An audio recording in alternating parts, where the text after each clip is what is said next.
हाय hello नमस्कार welcome to my mini blog. तो आज मोर स्टार्टिंग होची मॉर्निंग मो ऑफिस रो।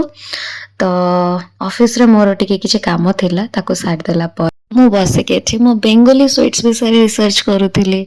मते बेंगोली स्वीट्स बहुत बढ़िया लागे। ता माने कि ओडिया खाଇବା भल लागेनी बट मिठाटा बहुत भल लागे। तो हाँ मु आपनको एठी कहया को चाहूँ जे मु खाली एठी मिठा खाଇବା विषय रिसर्च करनोथिली काम भी करूथिली काहे पैसा केमती आसीबो आ मिठा केमती खाइबी तो पैसा आनले तो मिठा खाइबी ना मु आ मिठा तो बोहू नु मो ससुर नाहंती छूट दे देबे छाड़ंतु एते कथा नाइ।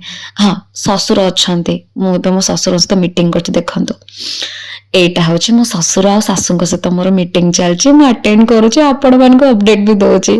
देन मीटिंग सरला परे मु लंच रे टिके बाहर को पळे आसली आ भल्ला से खरा खाइ देकी मु फोन पळेली मो काम करिया को कहना जे शुक्रवार आ मोर उपास मो माँ सहित देखा कला परे ही जाय के मु खाइबे।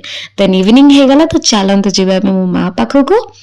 हाँ माँ पाखको माने मो संतोषी माँ पाखको सब शुक्रवार जाए मो माँ पाखको किंतु ए शुक्रवार टा मो पे बहुत स्पेशल काहेना मार यज्ञ आरंभ होछि आज देखते यज्ञ कुंड को केते सुंदर भाव सजाई बहुत दूर भक्त आसंती आज माँ पाखरे कलश बसाती आ मासे पर उद्यापना हुए सबु शुक्रवार आसिले ए जगह बहुत ही खाली खाली थाए बट आज कलश बसी होम कुंड आते पुणी नड़िया देखिक बहुत ही शांति लगुच बास्ना बहुत ही सुंदर होता बस ये बसी बहुत समय बसला टिके मो माँ सहित कथा हेली ताको गेला कली आ तार सबुठु प्रिय घी दीप आ गुड़ चना एतिकी हूँ तार बहुत प्रिय ताको भक्ति सहकारे ए दीटा जिनस अर्पण कले से खुशी खुशी रे सबू उजाड़ी दिए।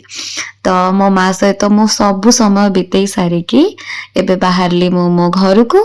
तो एठी मो वीडियो को एंड कली वीडियो केमती लागला मते निश्चय जणेबे लाइक शेयर सब्सक्राइब करिवे। रहउची टाटा।